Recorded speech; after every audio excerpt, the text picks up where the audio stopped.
When I bring along the DJI Osmo Pocket 4, there are 10 accessories that I always make sure I have with me. So this bag actually fits all of the other accessories I'm going to talk about today inside it. So what I like about this one is when you unzip it, you can go all the way down to the corners here, and then everything unfolds just like this. So it opens nice and wide, which makes it really easy to get stuff in and out and find exactly what you're looking for. It's a very efficient use of the space in there. And one other thing to note, it does come with a strap right here. I don't have this strap on the bag because I usually put the bag with all the contents inside a backpack, something like that. But if you do want a strap on it, it does have a strap as well. So the next accessory I want to talk about is this tiny little tripod with feet.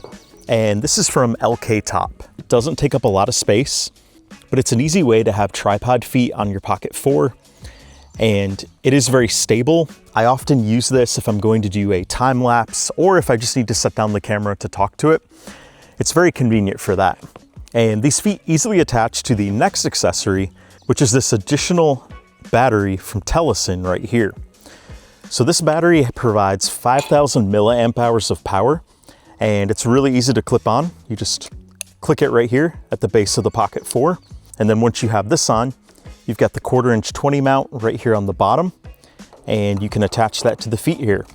And when you have that battery attached, it will continuously charge the battery on the Pocket 4 until it reaches 100%. And then it's going to keep charging that battery on there. So it's going to maintain the power for you. So in a way, this is a power bank, but it's a power bank that attaches to your Pocket 4. And the Pocket 4 comes with a 1,545 milliamp hour battery. So this external battery from Telesin is basically more than 3 times the capacity of the battery built into the Pocket 4. But for those times when the external battery is not enough, I recommend having an external power bank. This is especially good if you're doing any of those multi-day adventures like I often do. So this one right here from Anker, this one has 20,000 milliamp hours of power. And all you have to do to power this is just plug it in right here at the back of the Pocket 4. So what are those times that I find myself using this power bank? Well, there's a couple different times. One of them is if I'm filming a time lapse or night lapse. I use this because my time lapse or night lapse is typically going to go up to 10 or 12 hours.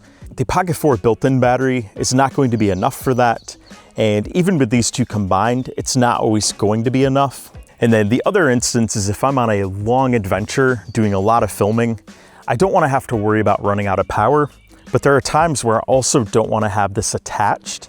You can also use this for your phone, your tablet, other devices like that to keep the power up on them. And switching gears a bit, when it comes to getting the very best footage from this camera, I bring along filters.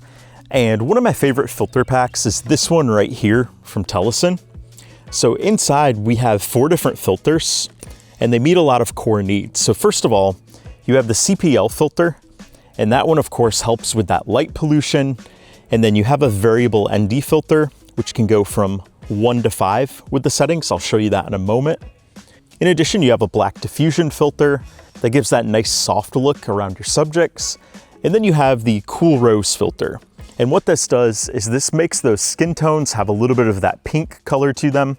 And it also gives a cooler look. So this is good if you're in a really warm, bright environment. And you don't want to have those yellows and oranges. If you more want those blues and the pinks, this is going to give you that effect. And all of these filters are magnetic, by the way. They're magnetic and very light in weight. Before I put on the variable ND, we're going to go to manual here. We're going to put our shutter speed to 1/50, which, by the way, I talked about these key settings in a recent video. If you want to get the very best cinematic footage from your camera, you're going to have ND filters. So if you're in a situation where there's a lot of different lighting, like say you're going in and out of shade like this in the woods, but the sun's going in and out of clouds, this filter is a great option for that as well. So initially our image right now with that shutter speed of 1/50, it is +3 for the EV value. So if I pop the ND filter on, you're going to notice not much improvement, and that's because it's on level 1. But we can rotate this right here, and it quickly gets down to where we need it to be. It's a very good look to it right there. I'm well exposed, my background is well exposed. It looks really good. And then the black diffusion mist filter, gonna pop that on there. And it's worth noting these filters are stackable. So what I recommend is if you're using that diffusion mist filter, you're probably gonna wanna combine the ND filter with it as well, which I just did there. It's a very subtle effect. It does put a nice little bit of softness around your subject, and it can actually add to the cinematic look of footage. So it is a very good filter to pair with the ND filters. And finally, the Cool Rose filter. Right now I am in an environment with a lot of yellows and greens in the woods here. So that filter is definitely going to give it a little bit of a different hue. It tones everything down a little bit with the yellows and greens. There's a little bit of a pink look to my skin, and it's a little bit of those cooler, bluer colors. So if you're into that and you want that in your footage, this is a great way to get it. And some additional filters that I like to use is this light pollution filter. This one can be useful underwater. It can also be great at nighttime if you're filming around city lights. Speaking of nighttime lights, this 6-point star filter can make a cool effect if you want that starburst pattern around your lights. It looks very cool, but you can technically use it during the daytime too if you want to. I like using this one in urban areas at nighttime when there's a lot of lights around. It can make for a cool effect. And then one more filter from Telesin that I find very valuable is this wide angle lens filter. This takes your camera from the default 20mm focal length to a 15mm wider angle focal length. So if you're doing a lot of vlogging with your camera, if you have the 15mm on like this, you don't have to hold it back as far. You can actually hold it a little bit closer and it's gonna be fine for you.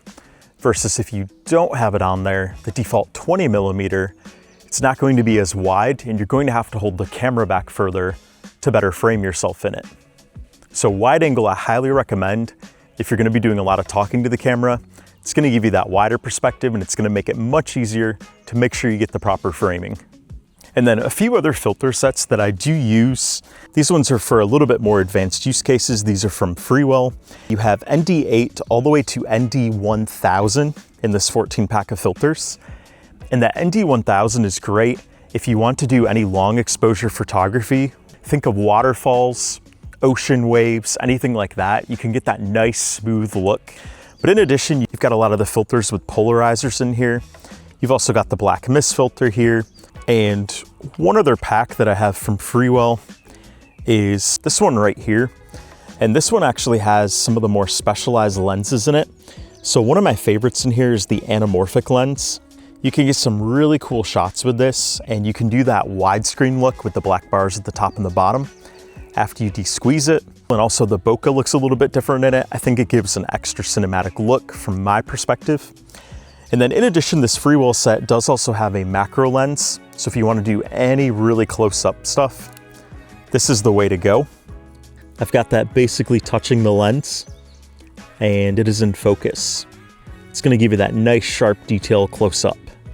And the next accessory that I bring along is this MicroSD card right here. So the Pocket 4 does of course have built-in storage. It has 107 gigabytes, which is great. I can get about 2 to 2.5 hours of footage in 4K 24. But having this MicroSD card basically provides me 2 times that amount. So the card I have here is the SanDisk Extreme Pro. And the reason I have the Extreme Pro is because this does have the needed read and write speeds. And this is key, especially if you're doing something like a time lapse where you have a video and the raw files being captured at the same time. You do have to have the fast enough read and write speeds. I keep this in here, but I record to the internal storage by default.